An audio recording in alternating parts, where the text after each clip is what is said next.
Hey guys, Aldo Mario back for another video here on the Pagan Perspective. I'm currently in the bathroom because I'm on travel and the rest of the room is kind of packed full of other folks, so don't really have a lot of space to go out and film for you guys. I'm going to go ahead and film inside the bathroom. I apologize if the audio isn't the best and what you've come to expect from me here, but I want to get the video done for you guys, so here I am.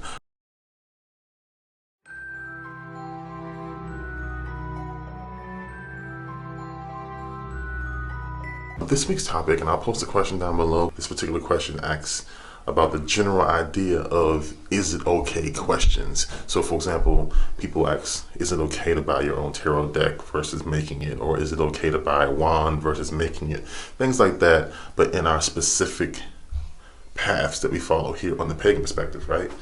And you know, I'm solitary, eclectic, shamanic witch. So being solitary, I don't really have like a set of standards that I have to hold myself up to. There's not really a lot of rituals and rules that I must adhere to.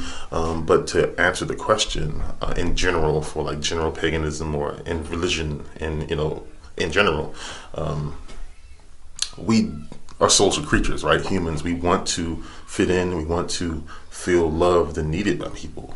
And the idea that we're doing something right goes over well with many of us, especially even if you think about even Christianity. Like there's this notion of, am I being a good Christian? Am I following the 10 Commandments properly? Things like that. People want to have a ruler to judge them by, to judge themselves by. They want to know that they're doing a good job and they're pleasing their God and Goddess or whoever they pray to or work with, right?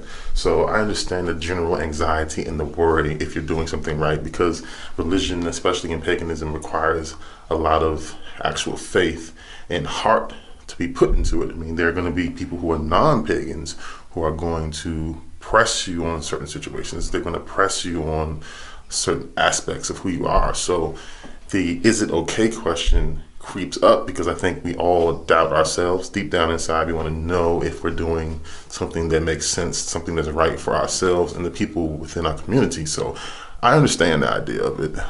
And I understand the idea in that question. If you look down below, it mentions most people answer this question saying, if so long as it doesn't hurt anybody, it's okay. So long as it works for you. That answer seems to not really answer the full question of is it okay? It doesn't seem to answer that question for the person who asked it. So I wanted to dive into it and just explain that humans like to measure themselves by the approval of people who are around us. And again, being eclectic, being solitary, you're going to be ruffling a lot of feathers. Like there's many people who don't like the fact that someone is going to be eclectic and borrow from other paths.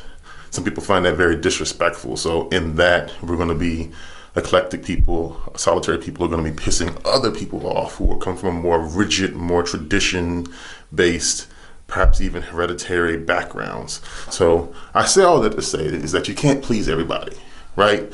So long as you please yourself, and again, you're not harming someone, that's to me what matters at the end of the day. And now you know why I answered the question in that way. That's why I would answer the question saying, so long as it works for you and doesn't hurt people, that's all that matters. Because at the end of the day, you're the person that has to see these gods and goddesses. You're the one that has to work with these particular spirits and ancestors, and they're the ones that ultimately in the end will judge you. So if you're worried about is it okay, if your patron or matron deity lets you know through an event or a dream that what you're doing is wrong, you follow the intuition.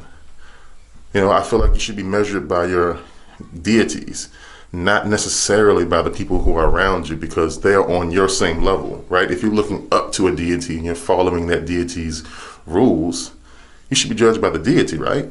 Ultimately, let the deity decide what's right and wrong.